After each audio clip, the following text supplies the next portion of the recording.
Are you having trouble generating power on your serve? I always start from the ground up, and more than likely you're not in the proper balance or have the right stance or using your legs the right way to generate power. In today's lesson, I'm going to unveil the key elements you need to develop to create a powerful serve with your legs.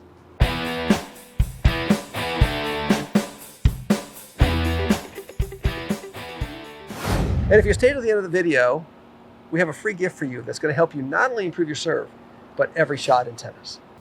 So the key feature that we want to get on our serve to generate power is balance. And balance is achieved in the trophy position.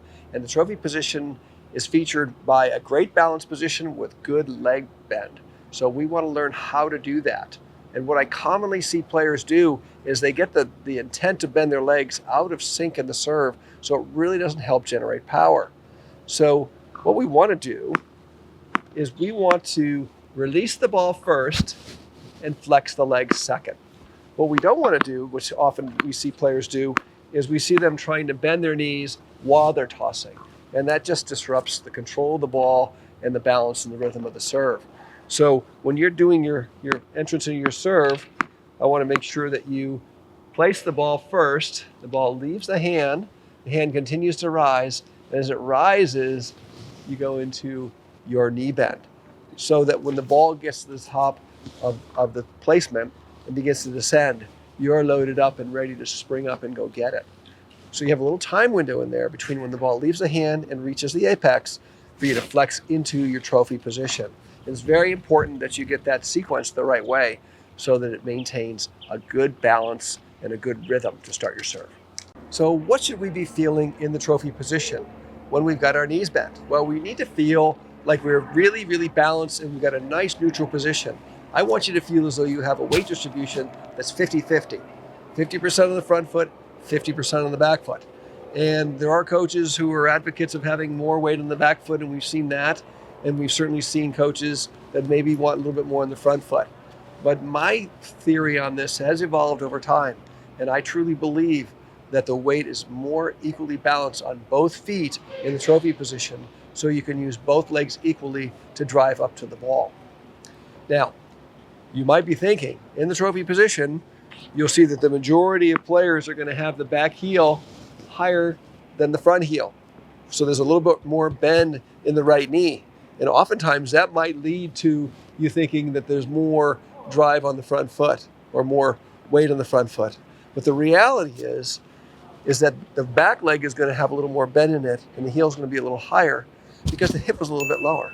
So when I get in my trophy, my right hip is lower than my left hip.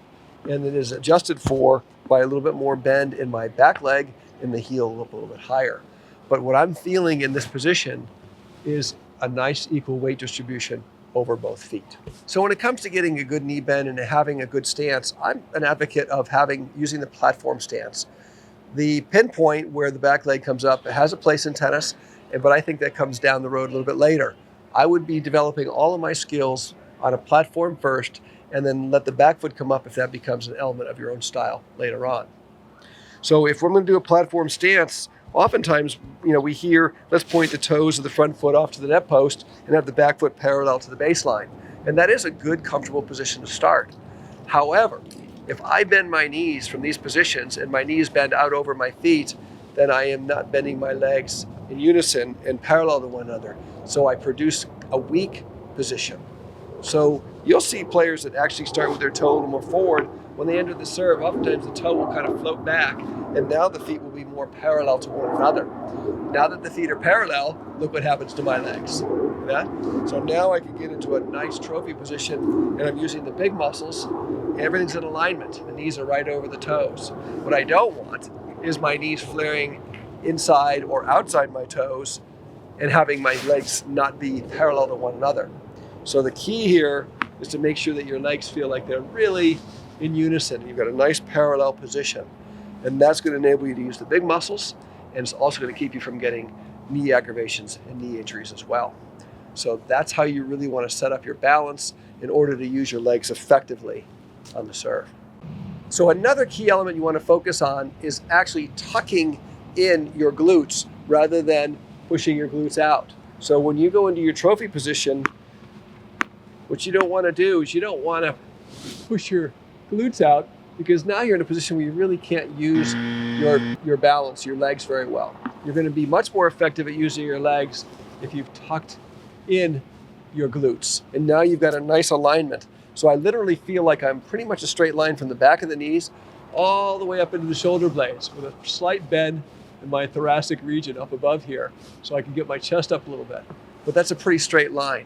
What I don't want to do, in what we call an S-curve in the racket fit world, is where I get this push out this way. Now I'm in a really weak position and I'm putting a lot of stress on my lower back. So when you're working on your balance to get more power in your serve, make sure that you've got your glutes tucked in.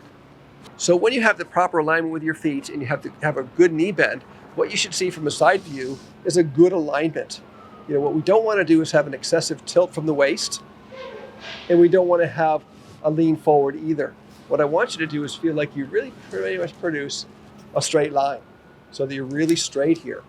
The shoulder, the tossing shoulder will rise more because I lift that arm up and I get that arm stretched up and I let this one sit down here. But you can see that the angle of my hips is slightly lower on the right side, but it's not like I'm trying to tilt from the waist. This is a bad idea because you're just in a weak position that can cause injury to your spine. So don't think so much about bending at the waist and getting yourself into a weak position for your trophy. Let your legs flex, let your shoulders angle, and try to keep your torso in alignment. And that'll help you to produce more power and greatly reduce your chances of injury. So you might be thinking, well, I'm a pinpoint stance, or I've got this style, and so forth. It really doesn't matter what your style is. We see a lot of different things. We've seen a lot of players that really let that leg drag back. And then when they do, they make their move, they place the ball up, and they bring the leg up, and they get into their trophy position. But ultimately, they still get into a position of alignment and a position of balance and power. So the next move that they can make contains control and yet power as well. So regardless of your style, when you're ready to make your move onto the ball, your legs have got to be in alignment. You've got to have a neutral balance, and you've got to be in a good position where you can make a good move onto the ball. My feeling is, when you do a pinpoint and you bring the back foot up, it just adds another element that's difficult to sequence and has to be timed in. So that's something I would really introduce later into your serve if that's what your natural style becomes. But when in doubt, stick to the platform, because it's so much more conventional and easier to find your balance and your ball placement with the trophy position when you have a platform stance. So I'm really an advocate of the platform stance position. Of course, the goal here is to get more power and more control in your serve so you can play at higher and higher levels. And I hope you'll take these ideas to the court with you, practice them, experiment, and discover how to generate more power and control through a great balance and a great alignment, and using your legs to generate easy power on your serve. Thanks so much for watching today's video. Please like, comment, subscribe. Leave your comments down below. Let us know if there's something you'd like us to produce a video for. We'd love to do that. And turn on your notifications, because we're releasing new content every week, and we don't want you to miss out on our latest instruction to help you build your tennis game.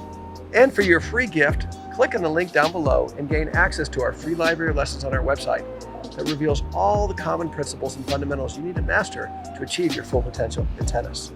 Thanks again for watching today's lesson, and we'll see you in the next video.